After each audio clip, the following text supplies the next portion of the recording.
So despite what the weather tells us, summer is coming to a close. And as you heard this morning, students are going back to school. Just yesterday, I took part in a welcome wave, welcoming students back to TCU. It's that time of year. And I don't know about your life, but this time in my life, the pace tends to pick up quite a bit. My calendar gets more full. And so with that in mind, I'm starting a new series this week that I'm calling Unhurried. And for the next several weeks, we're going to look at how in our midst of our busy Western 21st century culture, how we live under the directorate of time. That the clock has become our master, and all too often we fall into the trap of living with this unnecessary sense of urgency, which can sometimes put us in a chronic state of toxic stress. It can even make us ill. Psychologists and doctors now refer to hurry sickness and suggest that in some ways it is becoming an epidemic in our culture. So over the next several weeks, we're going to look at a different way. What I might suggest is a better way, and that is the patient way of Jesus. Our text this morning is from Matthew's Gospel, one of the accounts of the life and ministry of Jesus. And in this section, it's in the midst of a longer section of teaching, and where we find ourselves today, he has just wrapped up teaching to his disciples. And now, having filled them in on what his mission and ministry is all about, he turns his attention and goes out into the world and begins teaching and preaching in the cities and towns around him, a speaking tour, you could say, introducing his new book, proclaiming his message to all those who would listen. So my hope and my prayer this morning is you listen to these words, that you will take heed, that you will receive this generous invitation that is offered by Jesus.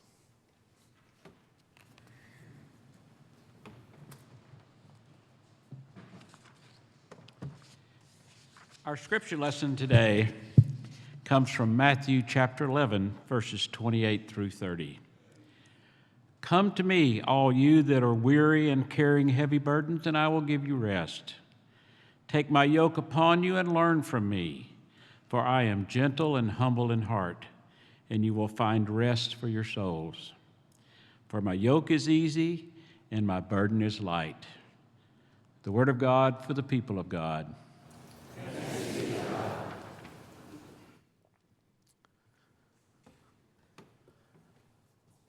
So if I were to ask you this morning, what is the greatest challenge to your spiritual life?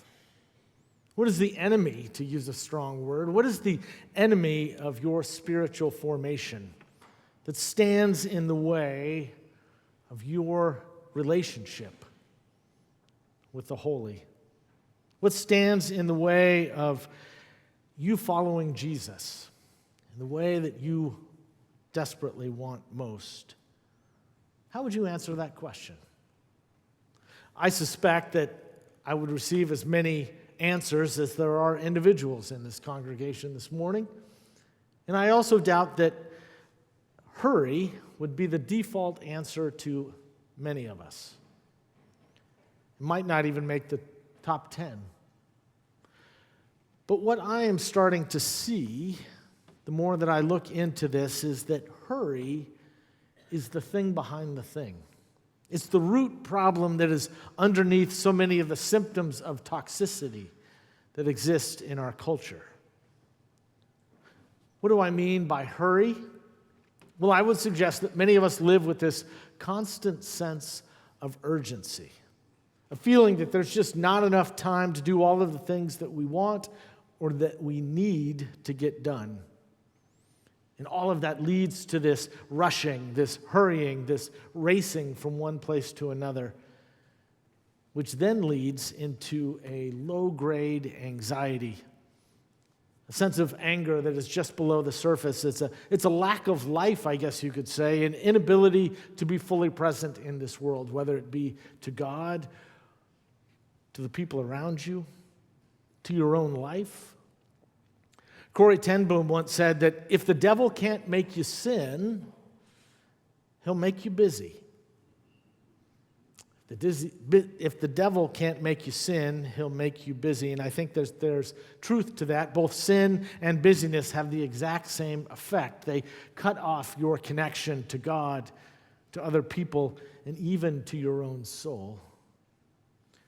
The great philosopher Dallas Willard once said, "Hurry is the great enemy of spiritual life in our day. It can destroy our souls. It can keep us from living well." And Carl Jung, the great philosopher, the great psychologist who knew something about the human condition, once said that hurry is not of the devil, hurry is the devil. You know, for a lot of us, the great danger is not that we're going to renounce our faith, that we're going to turn and walk away from Jesus. It's that we'll become so distracted. We'll become so rushed, we'll become so preoccupied that we will settle for a more mediocre version of faith. That we'll just skim our lives instead of actually living them. You know, back in 1967, there was a Senate subcommittee on time management, and they gathered together some expert testimony. And one of the experts said that because of the advances in technology, remember this is 1967, and so new things were coming out like the fax machine and some of those other things like that. And this person suggested that within 20 years, by 1985, that the average American would only need to work 22 hours in a week. And not only that, in those 22 hours a week, they would get as much done as they needed to that would allow them to only work 27 weeks in a year. The challenge, they said, is what are people going to do with all of their spare time? Well, 50 years later, how many of us would say that that is the primary challenge that we face? What do we do with all of our spare time? Have you ever noticed, too, that we will buy just about anything that helps us to hurry? In fact, I learned recently that the best-selling shampoo in America rose to the top in part because it combines both shampoo and conditioner, eliminating the need for all of that time-consuming rinsing that you all do. I don't know how much time you spend rinsing, but apparently it's a lot. And Domino's Pizza became the number one name in pizza, not because the pizza is the best or even good, but because they promised to deliver in 30 minutes or less. Several years ago, there was an article in the USA Today said that taking cue from Domino's, that a hospital in the Detroit area guaranteed that ER patients would be seen in 20 minutes or less, or their treatment would be free. As a result of that announcement, that proclamation, they saw an increase in patients of more than 30%. Not only that, we worship, don't we, at the shrine of the Golden Arches. Not because McDonald's is good, and I would say not even because it's cheap food, but because it's fast food.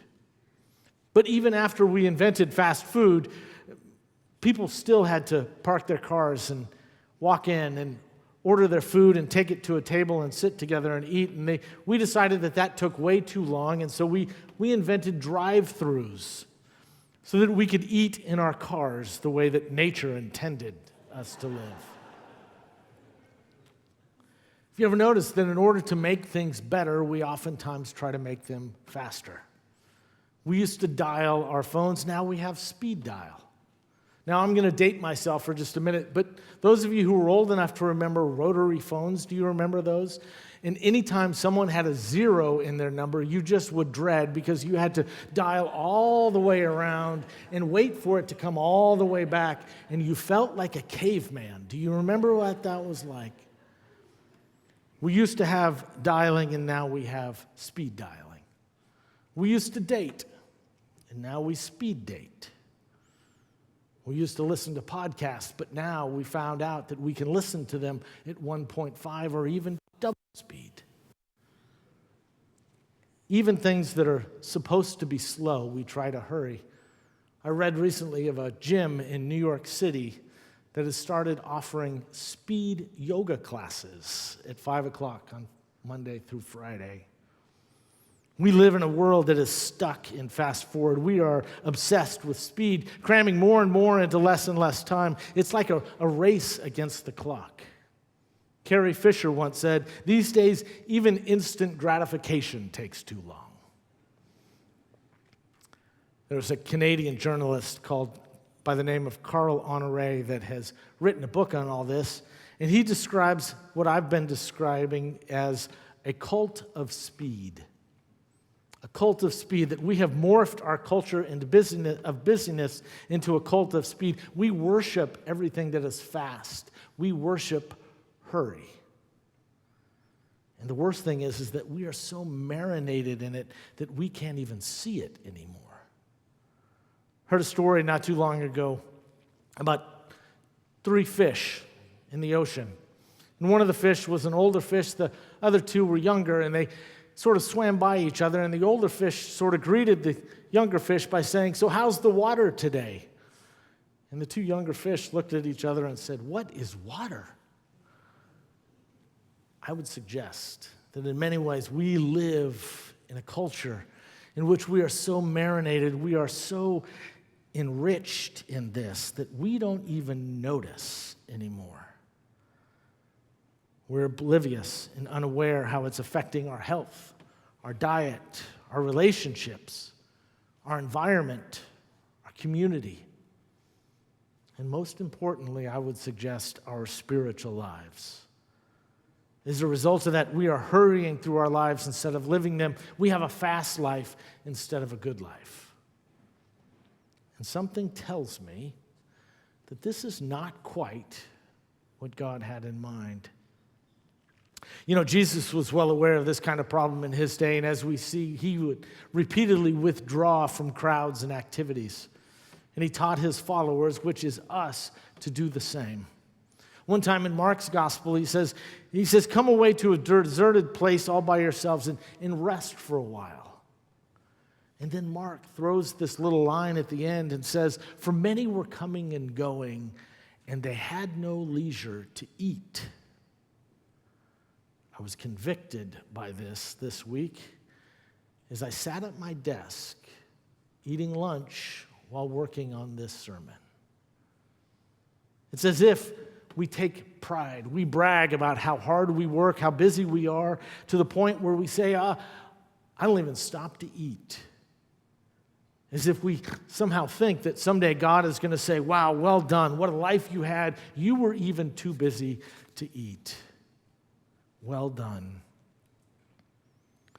But as I said, Jesus offers another way, a better way. "Come to me, all who are weary," he says, "and carrying heavy burdens, and I will give you rest. For my yoke is easy, my burden is light." It's as if he's saying that there's another way to live, a way that's easier, a way that's lighter, that's freer, that's more peaceful, that's filled with more light. You know, we spend a lot of time looking at the words of Jesus, of what Jesus said. But I don't think we spend enough time looking at the pace of Jesus. Because when we pay attention to the pace of Jesus, we see that he was rarely in a hurry. That the Jesus that we read about is a Jesus whose life was full, but not overfull. There was a lot to do, but not too much to do. And I would argue that that is where we tip over from a healthy busy to a toxic hurry. It's not that we have too much to do, it's not that we have a lot to do, it's that we have too much to do in too little time. And so we speed up our minds, we speed up our bodies, we speed up our relationships so that we can cut out the people in front of you in order to get it all in. You know, Jesus never seemed to be in a hurry. In fact, I could make the argument that many, if not half of the stories in the Gospels, some of the best stories, were all interruptions. That Jesus would be in the midst of something and something important and something else would come along. Someone would interrupt, something else important would pop up. But Jesus was so present to the moment that he would pause. He was present to God, present to the people around him, whether it be his friends or his enemies, and he would give them his full attention. In fact, at one point, he stopped in the middle of a sermon. Not just any sermon, but the Sermon on the Mount. In the middle of the Sermon on the Mount, he stops and says, "Look at the birds. Look at the birds." As if to say, no, seriously. Take a moment and look at the birds. He was so present to the moment that he interrupts the Sermon on the Mount because he didn't want the people to miss the beauty of that moment.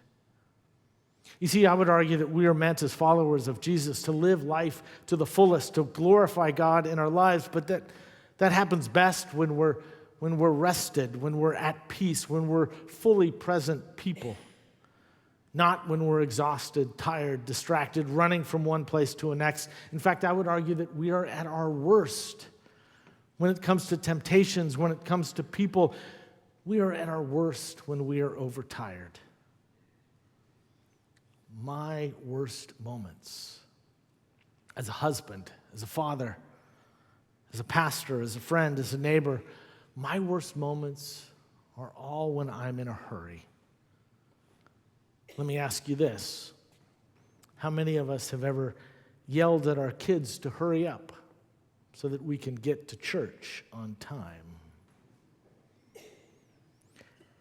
Now, I know what many of you are thinking right now, that I've done a really good job, a thorough job of describing a problem that we already know too well.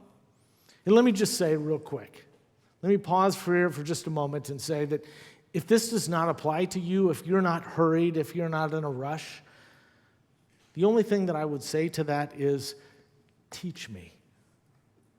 Teach me. Teach us, those of us who run from place to place, who are constantly in a hurry. Tell us how to fix it. And that's what you want to know, right?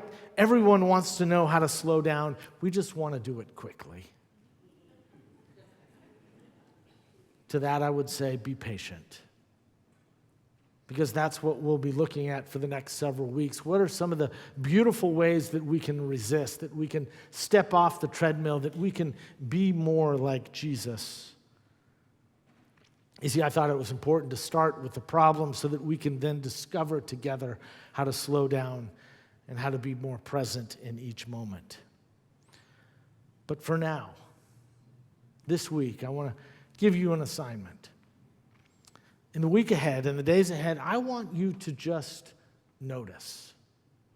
To just notice when you find yourself hurried, when you find yourself haunted by the fear that there aren't enough hours in the day to do what needs to be done. I want you to notice when you find yourself chafing a little bit because you have to wait.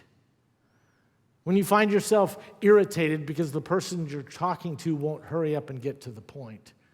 And they're talking too slow. I want you to notice when you find yourself coming to a stoplight and you try to guess, based on the make and model of the cars in front of you, which one is going to get faster off the light. I want you to notice when you go to get into an elevator, how many times you push the call button. Or when you go to cross the street, how many times you push the crosswalk button.